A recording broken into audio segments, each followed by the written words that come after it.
Vince McMahon not wanted back in WWE. Plus, we had an in-ring debut on last night's NXT and a shock NXT title change as well. It's all in the wrestling news right now. The news broke last night that the ghost of Christmas past is floating around once more. Vincent Kennedy McMahon talking about a comeback to WWE. Yes. This comes at the same time as a Wall Street Journal article citing fresh allegations made towards the former chairman and CEO. Yes, me and Ross did a video on that yesterday on this very channel where we quote quite a lot of the Wall Street Journal article just for the ins and outs and the details and everything like that. And it's amazing that this is still going on. And despite the fact that more allegations are coming out, Vince is like, yeah, I took some bad advice stepping back. I should get back into this. Apparently that's what he's been saying. Well, Fightful Select reported a bit more on this, Tom, haven't they? They have indeed. So they go into a bit more detail. Thank you to Sean Ross Sapp and the team. Fightful immediately heard from numerous staff and talent within WWE. This is following the Wall Street Journal article that Jack and Ross covered yesterday. One WWE talent called the news exhausting and was hopeful that Vince McMahon's WWE tenure was in the rear view, despite them having positive relationships prior to McMahon leaving. Another said they were concerned for the talent that got rehired in the event that Vince McMahon were to return. Ooh. One higher-up was quoted, it would be a really selfish move for Vince to come back under any circumstances, but selfish activities are what led to him leaving in the first place.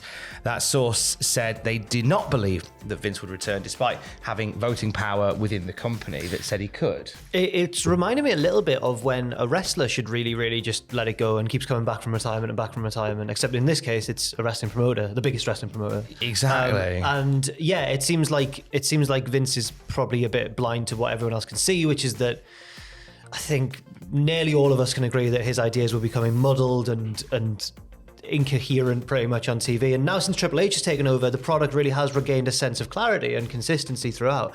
And I think that the reason this has sparked such outrage, outside of all the allegations, all the important stuff, all like the allegations and everything, but outside of that, just in terms of the viewing experience, I think the reason this has sparked such immediate outrage is because we don't want to go back to the bad times, basically. And the one thing that Fightful say as well is that it's something we've reported on a few times over the past few months, that morale has just gone through the roof. It's tenfold, according to Fightful Select, since the departure of Vince McMahon. And they want to keep it that way by keeping Vince out. An employee of over a decade of WWE told Fightful that McMahon's family will actively encourage him to remain retired, saying his return would do, get this right, irreparable damage to the WWE brand. It would, because I think weirdly it's one thing stepping away in the midst of allegations, it's then another thing to come back in the midst of allegations. It's really it's almost, there's more a sense of purpose about it, isn't there? It's more blatant. It's more like, well, this really can't be allowed under the current circumstances. It's a strange one, but yeah, it seems a bit more brazen. Fightful spoke with over a dozen staff, talent and employees following the article about from the Wall Street Journal being released.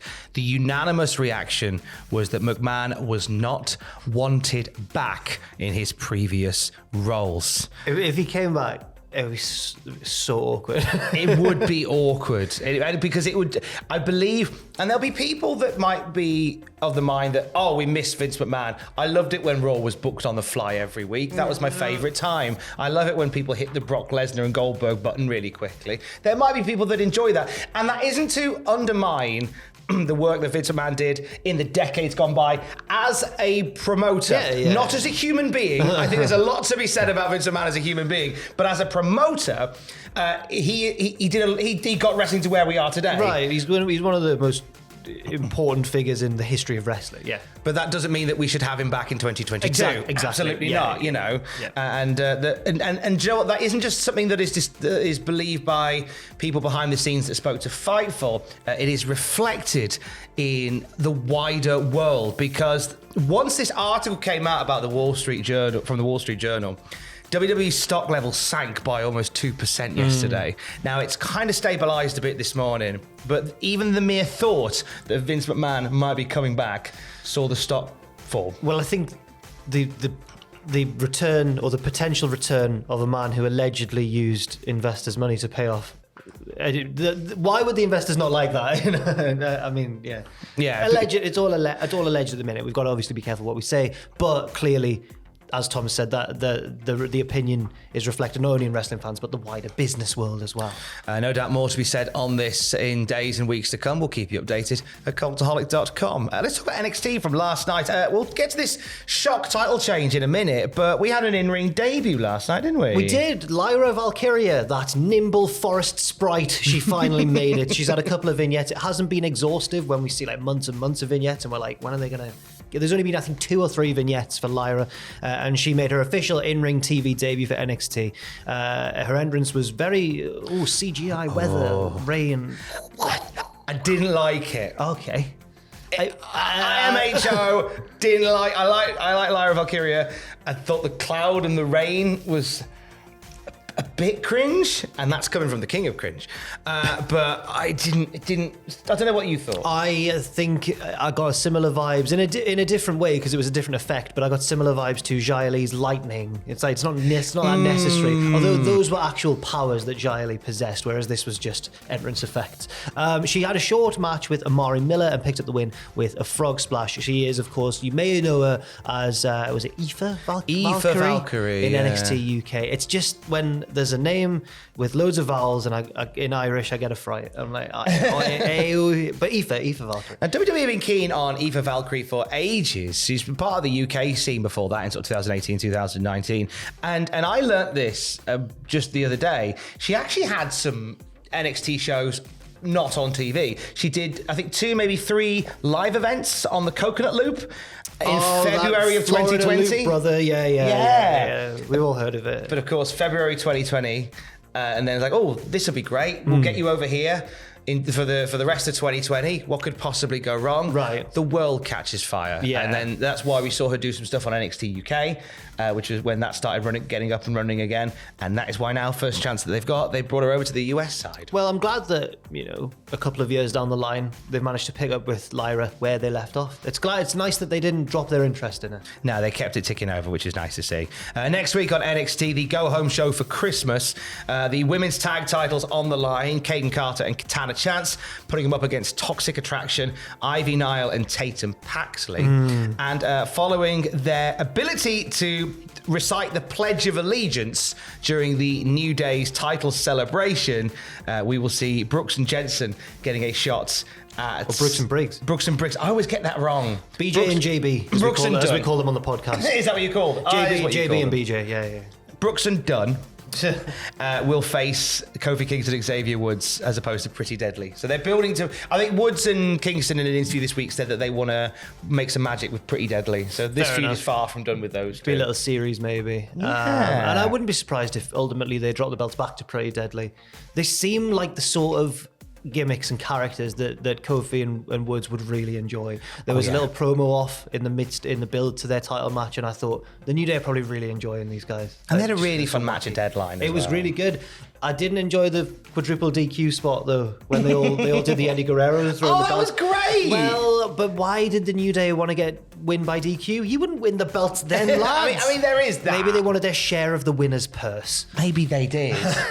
The winner's purse went to Roxanne Perez in a big way last night. Really good. That was class. Thank you. It's all right. We have a brand spanking new women's champion. She beat Mandy Rose last night. She did. What How happened? did your brain put that together that fast? She did. Almost as quick as Tom's brain put that together was this victory from Roxanne Perez shortly after becoming #1 contender at Deadline, where she won the Women's Iron Survivor Challenge match. Shawn Michaels' baby. The match that, the one that... It's like the penalty box and the Iron Man aspect. And it's a bit King of the Mountain, but without all the ladder stuff. You know what? I actually really... even though it was convoluted going in, I thought I'm not going to enjoy this. I really did. I thought both matches were great. Yeah, I thought the men's match in particular was excellent. The women's one, I like the order they came in because the women's one kind of set the scene, laid out the rules, got us all used to it, and then the men's one was a little bit more ambitious in terms of twists and turns later on. But Roxanne Perez, I thought, was a very worthy winner of the match. Booker T, who's legitimately her real life trainer, was going mad on commentary when she won, and it was nice to see. And she is clearly someone they've had their eye on building up for a while. She was the first ever, I think, Ring of Honor Women's World Champion. She is. And she's only about 21 now, so she's had a really good career so far already. Loads of promise. And I think that it may be the shocking aspect comes not in her beating Mandy Rose, but doing it so suddenly, so quickly. Yeah, so the show started with Roxanne Perez coming out to sort of celebrate her win in the Iron Survivor match. Grayson Waller came out bombastically as well. This led to Bron Breakker coming out and sizing up Grayson Waller. This led to Mandy Rose attacking Roxanne Perez. And in my brain, I thought, okay, maybe a mixed tag for the main event. No, Perez calls out Mandy Rose, says, I don't want to wait till New Year's Eve to get my title match. I want it tonight. Oh, okay. And then my brain immediately went, we're getting a flash title change tonight. And Fightful Select had reported just a few hours before that backstage there'd been conversations about moving the title along. So it doesn't feel like it's a decision that's been long in the works. No. So there is a lot of rampant speculation online today about why this happened. We won't mention it until we know a bit more. Okay, fair enough. I think it's fair. I will say, I think it's important that we give credit to Mandy Rose for what, honestly, has been a brilliant heel title run. Like, she's actually been really good. Compared to what we think of her on the main roster, she was Sonya Deville's maid who wasn't quite as good. Now, what an amazing heel run it was. I think it was a really strong run. Now, yeah, she'll have a critic. She's not going to be the greatest wrestler on the planet, but you know what? As a run, as a bad guy champion, putting people away in defeat in various evil ways, I thought she was great. I think Toxic Attraction is and we mentioned this when we did the PWI tag team. Yes, we did. Like, that is a faction, and this is the success of the new NXT. That is a faction that you can lift wholesale and drop on Raw or SmackDown, and it just feels right. I kind of feel like that might be, also whenever something in the future for whenever an NXT title changes hands in December, I always think only a month until the Rumble. Could she be in the Rumble? Maybe could we be seeing a call up? Because I often think, is that a way of debuting an NXT talent? In fairness, though, we've seen NXT title holders appear in the Rumble anyway. Adam Cole, Andrade, the likes of. We saw Chavo Guerrero, the ECW champion in the Rumble 1 year. He was going to cash in on himself. That was a time. Well, there you go, Roxanne Perez, your brand new NXT Women's Champion. Congratulations.